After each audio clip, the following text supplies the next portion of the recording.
करते हैं worksheet number 8। ये आपकी आज एसएसटी और इसी के साथ देखिए यहाँ पे इंग्लिश की 2 वर्कशीट्स आई हैं, ठीक है, एक इंग्लिश की और एक एसएसटी की।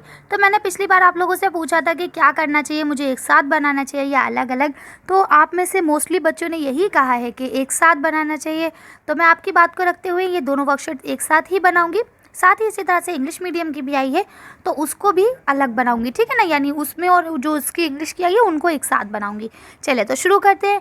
ये 6th क्लास की वर्कशीट है, आप लोग पहले इसे अच्छे से लेबल कर लेंगे, डेट डाल देंगे, अपना नाम और अपने टीचर का नाम, जो भी आपके सब्जेक्ट टीचर है उनका नाम, और वर्कशीट नंबर 8 और अपना सब्जेक्ट आज आप लोग लिख लेंगे। चलिए शुरू करते हैं। तो देखिए आज हम लोग दूसरा चैप्टर पढ़ेंगे, विविधता एवं भेदभाव, ठीक है, कि विविधता क्या है और भेदभाव क्या है।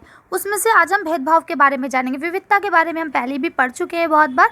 आज हम क्या पढ़ेंगे, भेदभाव के बारे में कि भेदभाव होता क्या है। तो देखिए क्या लिखा है, भेदभाव तब होता है जब लोग अपने पूर्वग्रहों या रूढ़िवादी धारणाओं के आधार पर व्यवहार करते हैं। यदि आप अन्य लोगों को नीचा दिखाने के लिए कुछ करते हैं, यानी देखिए इंसान जो पुराने रीति रिवाज चलते आ रहे हैं कि भाई लड़कियां कमज़ोर हैं, लड़के ताकतवर हैं, इसको मानना, या फिर ये कि तुम ऊंची जात के हो हम नीची जात के हैं, या हम पंडित हैं या तुम ये हो, हम पठान हैं तुम वो हो, है ना। तो इस तरह से जो ये जाति भेदभाव था ये पुराने ज़माने में बहुत ज़्यादा देखा जाता था। आजकल ये सब कुछ नहीं है, लेकिन पुराने ज़माने में अगर आप जाएंगे तो ये बहुत ज़्यादा था, ठीक है। तो इसको ये यहाँ कह रहे हैं कि जब हम भेदभाव क्या होता है, जब हम अपने पुराने ख़यालात को मानते हुए किसी दूसरे के साथ व्यवहार करने लगते हैं। जैसे अब मुझसे कोई कहे कि गांव के जो लोग होते हैं ना सारे जाहिल होते हैं, कोई पढ़ा लिखा नहीं होता, क्यों, क्योंकि वो गांव में रहते हैं, वहाँ स्कूल नहीं है अच्छे। तो क्या ये सच है? नहीं, आजकल गांव में भी इतने अच्छे अच्छे स्कूल हैं, गाँव के बच्चे इतनी अच्छी इंग्लिश बोल सकते हैं कि शायद हो सकता है हम ना बोलें। तो क्या है, हमें पहले उस इंसान से मिलना चाहिए, समझना चाहिए, और उसके बाद कोई निष्कर्ष निकालना चाहिए कि ये अच्छा है या बुरा है। एग्जाम्पल के तौर पे अब आपकी क्लास में एक बच्चा है, दूसरे बच्चे ने कहा नहीं नहीं इससे बात मत करना है तो बहुत बुरा है। अब आपने कहा हाँ ये तो बुरा होगा, सब कह रहे हो, और आपने बात नहीं करी। अरे पहले आप उससे बात तो करके देखो, क्या मालूम वो सचमुच अच्छा हो, बाकी बुरे हैं इसलिए वो उन्हें बुरा लग रहा हो, है ना। तो वही चीज़ है यहाँ पे कि जब हम अपने बिना सोचे समझे पुरानी बातों को सामने रखते हुए किसी के साथ कोई भेदभाव शुरू कर देते हैं तो वो क्या कहलाता है, वो कहलाता है भेदभाव, ठीक है, यानी डिस्क्रिमिनेशन कहलाता है वो, ठीक। और इसी व्यवहार को हम क्या कहते हैं, रूढ़िवादी धारणाएं, यानी पुराने ख्यालात को मानते हुए किसी के साथ व्यवहार करना। यहाँ देखिए क्या लिखा है, यदि आप अन्य लोगों को नीचा दिखाने के लिए, यानी किसी और लोगों को नीचा दिखाने के लिए कुछ करते हैं, ठीक है, अगर आप उन्हें कुछ गतिविधियों में भाग लेने और नौकरी लेने से रोकते हैं। एग्जाम्पल के तौर पे अब आज आपने देखा होगा गवर्नमेंट ने क्या कर रखा है कि जो ओबीसी हैं या जो एससी हैं या एसटी हैं उनको कोटा दिया गया है, जबकि जर्नल्स को नहीं दिया गया है। तो देखिए ये अंबेडकर साहब ने कहा था कि कोटा दे, क्योंकि वो लोग तब तक कि इतने ऊँचे नहीं थे, उतने पढ़े लिखे नहीं हुआ करते थे, क्योंकि उनके साथ भेदभाव होता था। लेकिन आज क्या है, एक अच्छा भला बच्चा जो बहुत मेहनत करके हाईएस्ट मार्क्स ला रहा है उसको सीट नहीं मिलती, क्यों, क्योंकि वो जर्नल है। और एक कम मार्क्स में भी आ जाते हैं, कम मेहनत करके उसके मार्क्स आ जाते हैं, उसको एडमिशन दे दिया जाता है, क्यों, क्योंकि वो कोई कैटेगरी से बिलोंग करता है। तो क्या है, इससे हमारा जो देश है ना वो कहीं ना कहीं तरक्की को छोड़ रहा है पीछे। उससे बहुत सारी प्रॉब्लम्स है जो क्रिएट हो रही हैं, जो कि अभी लोगों को नहीं दिख रही हैं, बाद में जब सामने आएंगे तब लोगों को इस चीज़ का एहसास होगा। चलिए खैर, हमें उससे क्या बहस, सरकार जाने और लोग जाने, हमें अपनी वर्कशीट करनी है। चलिए शुरू करते हैं। तो आप लोग इसे कर लेंगे कि देखिए किसी को नौकरी लेने से रोक देना, या कुछ मोहल्ले में रहने से रोक देना कि भाई ये हमारा इलाका, यहाँ तुम नहीं रहोगे, या उन्हें उसी कुएं या हैंडपंप से पानी पीने से रोक लेना। ये देखिए ये सब पुरानी बातें बताई गई हैं, आजकल ऐसा कुछ भी नहीं होता है, ठीक है। या उन्हें दूसरों के सामान कप या गिलास में चाय पीने की अनुमति ना देना। देखिए अब आजकल ऐसा कुछ नहीं, आप किसी भी होटल पे जाए सबको एक ही कप में चाय मिलती है, और सबसे अच्छी बात आजकल यूज़ एंड थ्रो आ गए हैं, पियो और फेंको, किसी को कोई फ़र्क ही नहीं पड़ता आप कौन है, कहाँ से आए हो। लेकिन ये सब चीज़ें पुराने ज़माने में बहुत होती थी। आपके साथ भेदभाव कर रहे हैं, यानी आप उनके साथ क्या कर रहे हैं, भेदभाव कर रहे हैं। अब ये क्या है, किसी के साथ भेदभाव के कई कारण हो सकते हैं, जैसे जाति, लिंग, धर्म, आर्थिक पृष्ठभूमि, भाषा, व्यवसाय आदि। यानी अब आप जो है ना उनको अलग अलग चीज़ों में भेदभाव कर सकते हैं। जाति, सबसे पहला जो नंबर आता है वो जाति का ही आता है, क्योंकि लोग जाति के हिसाब से बहुत भेदभाव करते हैं। इसके अलावा फिर आता है लिंग, और आप जानते हैं कि कैसे लड़का और लड़की में भेदभाव तो खैर कहीं ना कहीं आपको आज भी मिल जाएगा देखने को। इसके अलावा धर्म के ऊपर भेदभाव बहुत कम है, लेकिन क्या है, ये जो सियासी लोग होते हैं ये धर्म की आड़ लेते हैं लोगों को लड़वाने के लिए। लेकिन वैसे धार्मिक हिसाब से अगर देखा जाए तो हमारे हिंदुस्तान में धार्मिक लिहाज से कोई भेदभाव नहीं है। सब धर्म के लोग एक समान माने जाते हैं और आपस में भी एक दूसरे का सम्मान करते हैं। ठीक है, इसके अलावा पृष्ठभूमि, भाषा, यानी आप कहाँ रहने वाले, कौन सी आपकी ज़मीन है, ठीक है, किस जगह से आप बिलोंग करते हैं। आपने देखिए वो माइंड मत कीजिएगा, लेकिन जैसे आपने सुना होगा कोई बच्चा कह दे ना मैं बिहारी हूँ, तो सारे लोग हंसने लगते हैं उसके ऊपर, पता नहीं क्यों, है ना। लेकिन अगर कोई कहे हम लखनऊ से हैं, कोई कहे हम बॉम्बे से हैं, या कोई कैलकाटा से कहेगा, तो उसको किसी को उसके ऊपर कोई असर नहीं पड़ेगा, है ना। लेकिन क्या अगर कोई ये कह देगा कि मैं बिहारी हूँ, तो लोग हंसने लगेंगे, क्यों, क्या वो इंसान नहीं है। तो ये गलत चीज़ है ना। या भाषा के हिसाब से आपको किसी की ज़बान तो बहुत अच्छी होती है, आपको सुनने में भी मज़ा आता है, अरे वाह ये कितना अच्छा बोलते हैं। लेकिन कुछ लोग ऐसे बोलेंगे आपको लगेगा कि कैसी ज़बान इस्तेमाल कर रहे हैं, मतलब कोई चीज़ जहाँ पे सीन है वहाँ शीन बोल देंगे, जहाँ सा है वहाँ शाह बोल देंगे, है ना। बहुत सारी चीज़ें जो वो गलत कर देते हैं, ठीक। या इसके अलावा व्यवसाय के ऊपर, यानी वो किस तरह का काम करते हैं।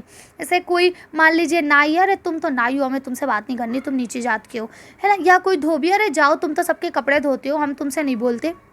तो क्या है, ये सारी चीज़ें आज के दौर में आपको कहीं नहीं मिलेंगी। क्यों, आज हम लोग पढ़ चुके हैं, लिख चुके हैं, आज हम लोग डेवलप्ड हो चुके हैं। लेकिन जब ये अंग्रेज़ी दौर था ना, जब यहाँ अंग्रेज़ों की हुकूमत थी, उस दौर में या उससे पहले ये चीज़ें आपको बहुत ज़्यादा देखने को मिलती थी। चलिए खैर, आज बहुत लंबा हम लोग ने पढ़ा दिया, उम्मीद करती हूँ आपको सब चीज़ें अच्छे से समझ में आ गई होंगी। चलिए आगे बढ़ते हैं। यहाँ क्या लिखा है, डॉक्टर अंबेडकर ने लोगों के अधिकारों के लिए लड़ाई लड़ी। अब ये जो डॉक्टर अंबेडकर आपको दिख रहे हैं ना, डॉक्टर भीमराव अंबेडकर, इन्होंने इस चीज़ को ख़त्म करने के लिए लड़ाई लड़ी। इन्होंने कहा जब हम एक जगह पे पैदा हुए हैं, ठीक है, एक ही तरह से पैदा हुए हैं, यानी एक ही तरह से हम लोग ने जन्म लिया है। ये अलग बात है कि कोई किसी घराने में, कोई राजा के घर पैदा हुआ है तो कोई भिखारी के घर पैदा हुआ है, लेकिन उसमें हमारी क्या मतलब। भाई हमने थोड़ी ना कहा था कि गॉड से हमें राजा के घर पैदा करो या हमें भिखारी के घर पैदा करो। ये तो गॉड ने डिसाइड करा कि कौन कहाँ पैदा होगा, कौन किस घर में जन्म लेगा। चलिए, तो इन्होंने इसके लिए लड़ाई लड़ी।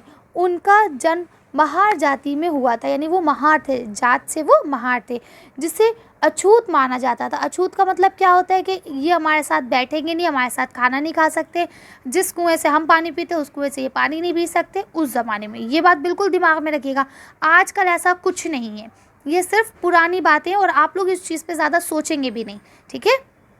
आप सब बराबर हैं, कोई लड़ाई कोई झगड़ा नहीं, इस चीज़ के बस आपको पढ़ना है। देखिए, आपको पढ़ना इसलिए ज़रूरी है कि आपको पता चल सके कि आपका जो पिछला गुजरा हुआ भारत है वो कैसा था, ठीक है ना। इसीलिए ये आपको पढ़ाया जा रहा है।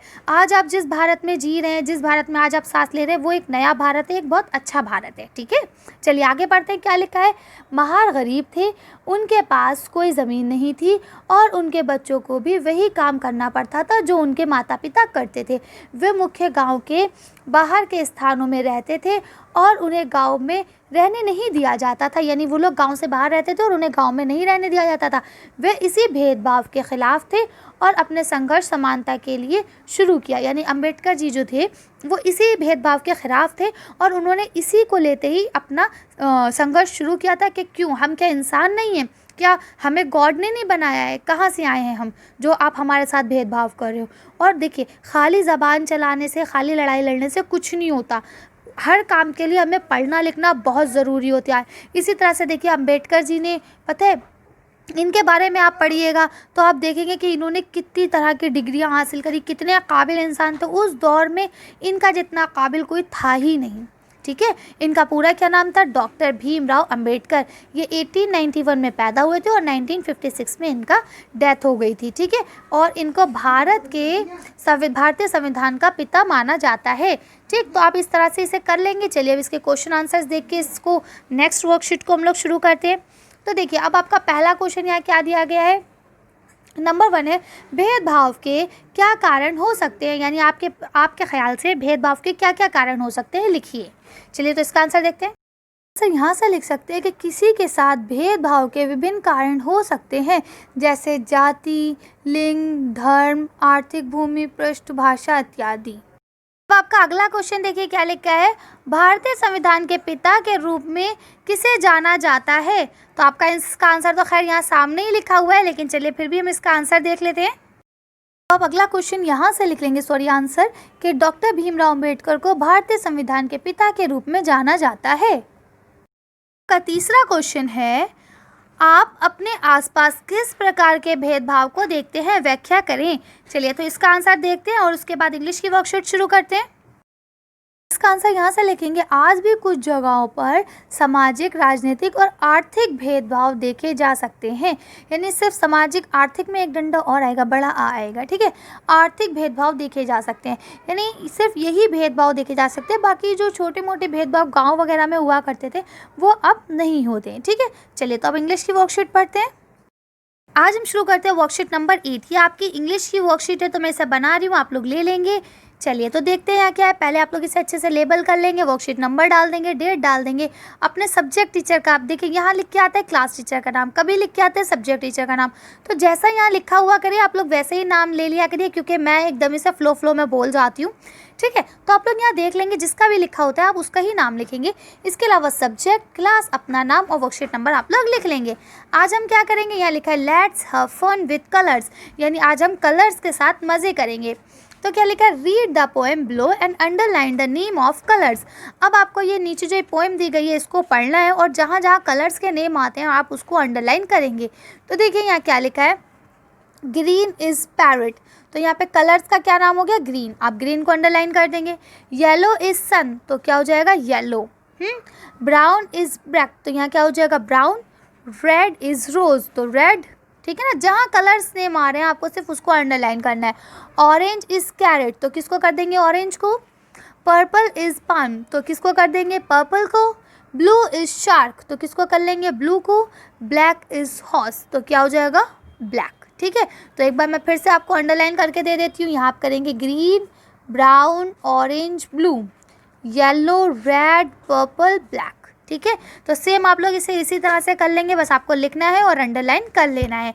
चलिए अगला क्वेश्चन देखते हैं। यहाँ आपका नेक्स्ट क्वेश्चन शुरू होता है। यहाँ लिखा है rearrange the letter to get the number get the name of this colours, fill in the blanks. अब ये जो आपको दिए गए हैं ये किसी ना किसी कलर के नेम है, आपको ये रीअरेंज करके लिखना है कि ये कौन सा कलर है। चलिए तो इसका आंसर हम लोग देख लेते हैं। अब देखिए ये आपका गलत सलत लिखा हुआ है जंबल वर्ड से ना, तो ये आपके उल्टे सीधे लिखे। यहाँ मैंने क्या लिख दिया, मैजेंटा कलर, ठीक है। इसके बाद ये आपका ऑरेंज हो गया है, ये आपका पीच हो गया है, और ये आपका ब्लू, ये वाला येलो और ये वाला रेड। तो इस तरह से मैंने सारे कलर्स आपको दिखा दिए। अब आप लोग इसे अच्छी अच्छी राइटिंग में लिख लेंगे। चलिए नेक्स्ट क्वेश्चन पढ़ते हैं। अब देखिए आपका नेक्स्ट क्वेश्चन यहाँ दिया गया है, fill in the blanks with correct letters. अब आपको ये भी कलर्स नेम है लगभग, ठीक है। तो आप लोग इसे करेंगे, करेक्ट लेटर से आपको इसे भरना है। चलिए तो हम लोग इसे भी देख लेते हैं कि ये क्या है। इसमें पहला और पांचवा जो है देखिए इस तरह से लिखा ना, ये पर्पल है, और पांचवें नंबर पे जो है ये आपका कौन सा है, वाइट है। अब आपका दूसरे और चौथे नंबर पे जो बन रहा है वो बन रहा है ब्लैक एंड ग्रीन। तो देखिए आपको ऐसे जगह खाली दी गई है ना, तो मैंने ये दोनों तरह से पूरी स्पेलिंग्स भी लिख दी हैं और वैसे गैप वाली भी लिख दी हैं। तो आपको जो अच्छी लगे, जहाँ से अच्छी लगे आप लिख लें, ताकि आपको आसानी रहे, इसलिए मैंने बता दिया, नंबर भी डाल दिए मैंने, ठीक है। चलिए आगे देखते हैं। देखिए आप लोग इसका थर्ड नंबर पे बनेगा ब्राउन और 6 नंबर पे बनेगा पिंक, तो आप लोग इसे भी लिख लेंगे। चलिए आगे पढ़ते हैं। आपका यहाँ नेक्स्ट क्वेश्चन दिया गया है, now let us read and colour. अब आपको इसे पढ़ना है और कलर करना है। तो देखिए यहाँ आपको एक बहुत खूबसूरत सी ड्राइंग दी गई है, जिसमें यहाँ पे सन बना है, क्लाउड्स यानी बादल है, बेंच है, काइट है यानी पतंग, इसके अलावा बटरफ्लाइज हैं, फिश हैं, इसके अलावा यहाँ पे आपके ये लोटस के थोड़े से ग्रीन लीव्स हैं, और यहाँ पे कुछ लोटस भी हैं, बेंचेस हैं, और ये पीछे पूरी आपको ग्रीन ग्रास दी गई है। इसके अलावा ये थोड़ा सा फुट टाइप का दिया गया है, तो इसे भी आप ग्रीन कलर कर सकते हैं। ये क्योंकि फ़िश है, पाउंड टाइप का दिया गया है, तो यहाँ पे आप ब्लू कलर कर सकते हैं। तो ये सारी चीज़ें आपको बहुत खूबसूरत सी एक ड्राइंग दी गई है, जिसे आपको बनाना है।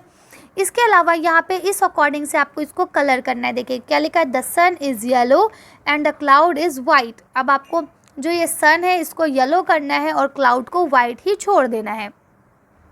नेक्स्ट यहाँ लिखा है, देखिए the fishes are orange and yellow. अब यहाँ पे जो मछली दी गई है इसमें एक आप ऑरेंज कर देंगे, एक को येलो कर देंगे। The water is light blue and the brush are greens. ठीक है, तो अब आपको जो ये वाटर दिया गया है ये लाइट ब्लू कर देंगे और जो यहाँ पे ये दिए गए हैं इसको आप ग्रीन कलर कर देंगे। The benches are brown and the grass is green. ठीक है, अब ये आपको जो 2 बेंचेस दी गई हैं इसको आप ब्राउन कलर करेंगे, जबकि पीछे ये जो घास दिया गया है इसको आप ग्रीन कलर करेंगे। आप देखेंगे यहाँ 5th नंबर का क्या लिखा है, the butterflies are yellow and green. अब जो आपको बटरफ्लाइज दी गई हैं, देखिए 2 बटरफ्लाई हैं, एक ही है एक ही है, तो एक को आप क्या करेंगे येलो करेंगे, एक को आप क्या करेंगे रेड करेंगे। ठीक है, अगला क्या लिखा है, देखिए 6 नंबर पे the lotus is pink and leaves are dark green.